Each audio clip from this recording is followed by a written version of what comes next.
Do you enjoy the company of other comedians?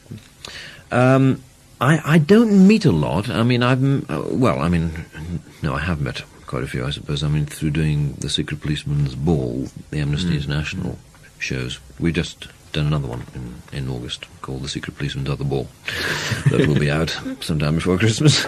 And there, yes, I mean, you meet Billy Connolly and Jasper Carrott and John Cleese and Alan Bennett and Peter Cook and all those sort of people. So I suppose I have met a lot of them over the past 2 years.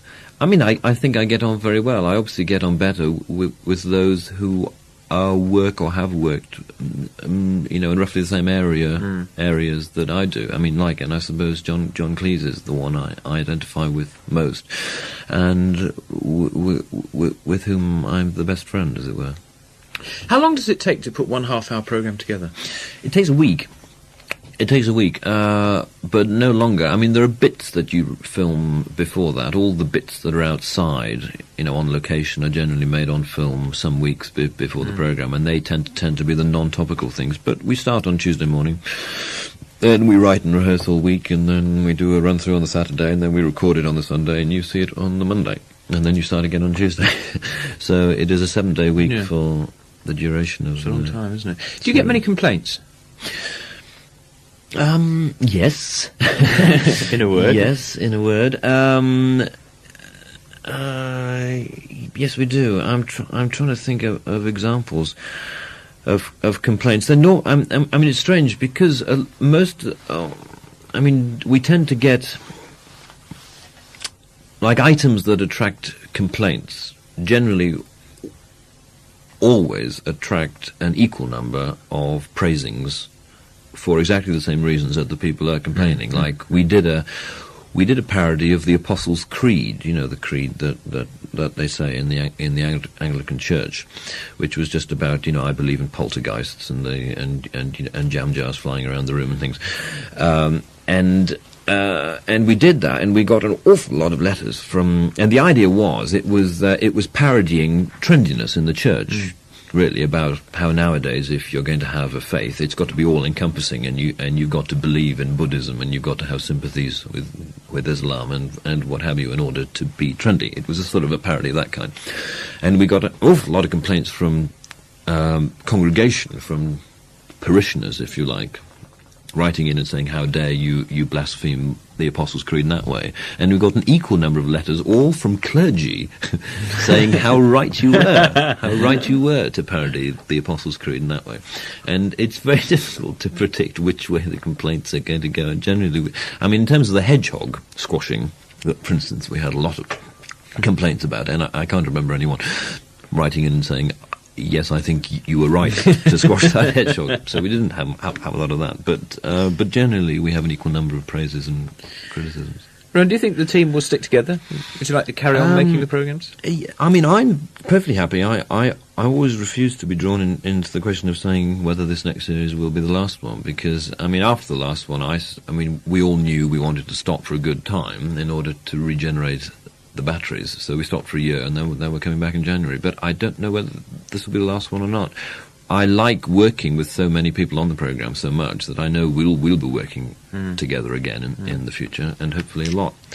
And we've got ambitions to make a film, and we've got ambitions to do a stage show, and all these things. So I think that we will carry on together in some sense. On your own, though, you seem to be doing more than the rest of them, don't you? Yes, I suppose I have been, particularly in live work this year. Doing 13 weeks in the West End and then doing this tour. But and of course, more things on my own. I'm planning a situation comedy series of my own for next year to follow Not the 9 O'Clock News, which myself and my co-writer are working on at the moment. So I suppose I do work more independently of other people than perhaps the other three.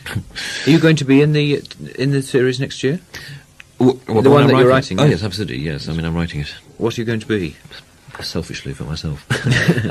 I'm probably, at the moment, it's always incredibly difficult to talk about it because it changes month by month, but at the moment it's set in about 1580. It's Elizabethan. It's an Elizabethan situation comedy, if you can imagine such a thing. It's fictitious. There's a king and a queen, and there's two princes, and I'm the second prince. I'm the sort of second son, and he's a very evil man.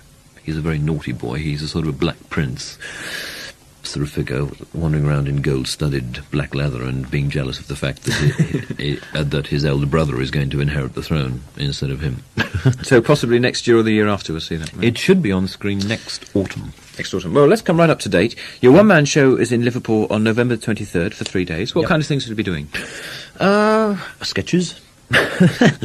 No, just sketches and songs. Some things from Not the 9 O'Clock News. Quite a few songs from Not the 9 O'Clock News. There's a surprise item at the end, which comes just after the curtain call that I don't want to say too much about, but is in fact a song from Not the 9 O'Clock News. Done and is actually costing 3 times as much to stage as the whole rest of the show put together. So I hope that works. The mind boggles. That's right. And a lot of songs, a lot of sketches. I mean, obviously mostly monologues because it's a one-man show. But my co-writer Richard Curtis is in the show as well, and there's a 3-piece band. The main music composer for Not the 9 O'Clock News is my musical director, so he's there providing stuff. So I hope it'll have enough for everyone. Okay, well that's November the 23rd for 3 nights.